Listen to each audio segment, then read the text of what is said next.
कोलकाता की सड़कों पर कभी दीदी दीदी के नारे गूंजते थे, लेकिन अब उन्हीं सड़कों पर हजारों युवा हाथों में प्लेकार्ड लेकर खड़े हैं। कुछ चिल्ला रहे हैं, वी वांट जॉब्स।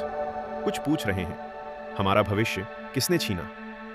एक समय था जब ममता बनर्जी बंगाल की सबसे बड़ी उम्मीद थी। 2011 में उन्होंने 34 साल पुरानी लेफ्ट सरकार को गिराया। नंदीग्राम, सिंगूर, किसानों का आंदोलन और एक महिला जिसने खुद को गरीबों की आवाज बताया। बंगाल के युवाओं ने उन्हें हाथों हाथ लिया, लेकिन 2026 आते आते कहानी बदल चुकी है।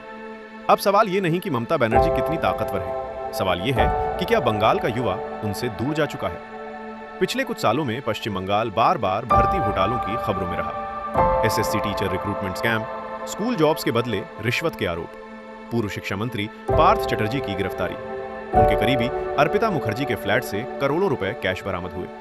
लाखों छात्रों के लिए ये सिर्फ एक घोटाला नहीं था, ये उनके सपनों का टूटना था। कई युवाओं ने सालों तैयारी की, पर जब कोर्ट ने हजारों नियुक्तियां रद्द की, तब बंगाल के छात्रों को लगा कि सिस्टम उनके खिलाफ खड़ा है। धीरे धीरे गुस्सा बढ़ने लगा। सोशल मीडिया पर वीडियो वायरल होने लगे। डिग्री है, नौकरी नहीं। एग्जाम क्लियर किया, फिर भी पोस्ट नहीं मिली। इसी बीच बीजेपी ने बंगाल में अपने नैरेटिव को बदलना शुरू किया। पहले हिंदुत्व, फिर राष्ट्रवाद, और अब सबसे बड़ा मुद्दा बेरोजगारी और भ्रष्टाचार। सुवेंदु अधिकारी लगातार रैलियों में कहते रहे कि बंगाल का युवा राज्य छोड़कर बाहर नौकरी ढूंढने को मजबूर है। लेकिन असली झटका तब लगा जब कोलकाता के आरजी कर मेडिकल कॉलेज केस ने पूरे बंगाल को हिला दिया।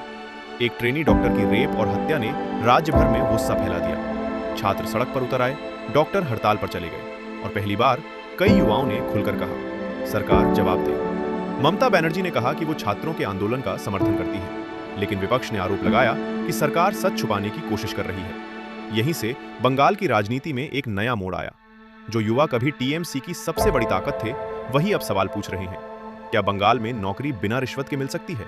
क्या छात्र सुरक्षित हैं? क्या सरकार आलोचना सुनना चाहती है? और सबसे बड़ा सवाल, क्या दीदी अब युवाओं की नेता नहीं रही? ममता बनर्जी अभी भी बंगाल की सबसे अनुभवी नेताओं में से एक है। उनकी पकड़ गांवों और महिलाओं के बीच अब भी मजबूत मानी जाती है। लेकिन शहरों, कॉलेजों और कॉम्पिटिटिव एग्जाम की तैयारी कर रहे युवाओं में बेचैनी साफ दिखाई दे रही है। राजनीति में हार हमेशा चुनाव से शुरू नहीं होती। कई बार हार शुरू होती है जब युवा उम्मीद खोने लगते हैं। और शायद बंगाल की असली लड़ाई अब सत्ता की नहीं, भरोसे